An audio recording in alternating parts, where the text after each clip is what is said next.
We catch up again with Stuart in part 2 as he talks all things lambing. From testing tups to keeping lambing tight, he starts us off with how his ewes are managed in the run up to lambing. But no, basically the Leicesters they're grazed out there in that field in the weeks running up to the lambing, and then they're brought into this shed at night time initially, but still out through the day, and then they're laterally maybe 5 days before their due dates they're then shut in, so I can keep an eye on them with a camera and see what happens. But as I say, I like them to be out right up until the last minute because it keeps them active on their legs. Can quail certainly multiples like ewes with 3s and 4s. They can go off their legs, so it certainly helps if they're I always think a fitter ewe, so lamb better too. That's won't right. She? She Yeah, won't struggle as much. better lambing, and they're more keen on. They're up quicker and keener on their lambs as well. So it's and it saves you bedding, and it's more healthy for them as well being out, you know. So, but yeah, so that's the crack. So as I say, the lamb in here, and then they get moved to another wee shed that I've got just bespoke for pens. That's full of lambing pens. They're just a bit too far away. Yeah, you are though. You must be making money with those waterproofs on. No, See, he pleads poverty on camera, but you can't hide money. See, for the years that I've spent with bust flaming waterproofs. Well, yeah, was it? No, I done the sum. See them bloody other things. See the amount of times they get ripped or let water in, and you're going through about 2 or 3 pair a year. I thought, these have only the last 2 years, and they've paid it back, kind of thing. But yeah, they come into these wee pens, and I just put them in here. They're in for like a week, week to 10 days. That was a quad. That one. She had 4 lambs, so took a lot out of her. So she's been in there a wee while, just sort of recovering, kind of thing. But no, they're usually in for like a week, roughly, just to make sure that they're up and they're sucking and their mothers are accepting them and everything's all well. And in fact, the mothers make sure they're eating as well. Sometimes they can go off their food a wee bit and just keeps them all right. And then once they're up and strong, then they go out to the big bit, kind of thing. And then once they're out, the pens I just grape them out into that wee dumper, and they get doused in with disinfectant, ready for the next sheep that goes into them, kind of thing. So as I say, I had a batch that I put out just the other day, so that's all the pens cleaned out for it. You're totally warm in here, and I've not got mains electricity or things like that, so I don't really like using them anyway. But even if I wanted to use them, I couldn't use heat lamps because I don't have mains electric, so it is helpful to keep them as warm as possible, kind of thing. So because you were saying earlier as well, you've got to cart the water up, or there's no mains water either. So as I say, I've got the roof, they're all channelled into IBCs that catch the water, so that lets me use a lot of the rainwater. And then I've made a water bowser thing out of an IBC onto an old a chassis, another old dumper, no one like that, and just stuck a tow ball on the end of it, and just made a kind of mobile water bowser. So that's a great thing as well, because for years I used to have to cart bloody water up here in drums, you know. So it's all. Water's no light. No, it makes you appreciate how much they actually drink, doesn't it? Oh, I know they can drink. Especially these things at this kind of like their peak lactation, if you like. They can drink like you'll never believe. Well, that's good. A lot of milk. Aye. Well, they're milky sheep, and as I say, it's good that all of them, when they're born, they come in here, and the lambs, I give them a dose, more or less as soon as they're born. I tube feed the lambs with some powdered colostrum, and then once I've done that, more or less immediately, I just start milking the ewe into the jug as well.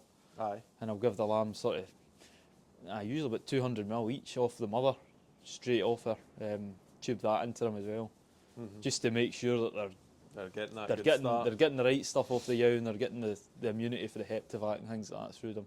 And that gets them going, because they can be a wee bit footery to get sucking, you know. And that's it. And then just kind of the navels get dipped with iodine, and other than that, it's not really anything fancy. But just try and keep the places, keep them tidy, and keep it a good environment for them. And so you've got one you want to move. I'm thinking of moving this one out. Yeah, I was going to move her out to the shed. So once they're in, these ones have been in over a week. Quite happy with the mother's eating everything she should. The lambs are sucking.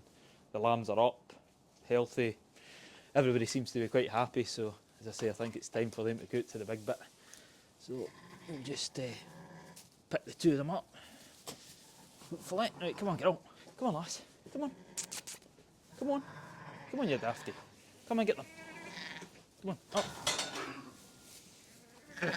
Come and get your lambs. There we go. Right, come and get them. Come on. Come on.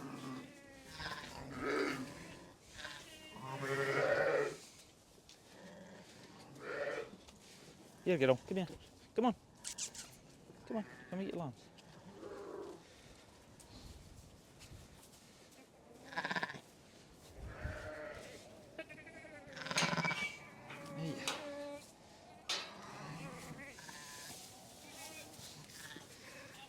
Go. As easy as that. Easy as that, aye. And then they'll be in there until, as I say, until I think they're good enough weather to let them out. A couple of my stocked ups weren't working, so it knackered my lambing up a bit. It set them well back, and yeah. Just put a bit of fear into you now. Yeah, so it's made me a bit kind of maybe overcautious, but I've never let a tup out since. It's never been tested. So, because it's just not worth it, it just sets you back. So, Well, like they say, it's half your flock, isn't it? and that's it. So moving a bit further down the line, the lambs, are you fattening them all, or are you putting them in store? The Bit of a cheviot mixture? lambs, well, I was always just for the sake of because the acreage is a bit smaller, I'd always kind of went for either, in the case of the Leicesters, you know, the pedigree job, and then the cheviots, it was for breeding, you know, creating breeding females for people.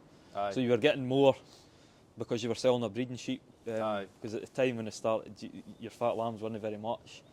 No like they are now. They weren't dear at all. Aye, we were discussing earlier, I think it's doubled since you've started. That's right. Yeah, What yeah. you can get for a lamb. Yeah, well, I mean, when you started, you could get, I don't just mean me, I mean some of the top price lambs were only making like 70, 80 quid. Aye. Whereas nowadays you can be getting like 170 quid for the top end. You know, I'm not getting that, but some folk are getting that, you know. Aye. Some folk even getting more than that, you know. Just depends what they are. I like to try and sell them as tup lambs, the Leicesters. So obviously it's better if they're born a bit early, gives you a bit of size advantage a little bit. By the time they get to the sale, they'll Time just you do get, that bit. generally get sold at a sale at Carlisle in October, where I've kind of sold for the last 9 years. When you're selling at these pedigree sales, is there a sort of date? Is there like a cut-off date for lambing?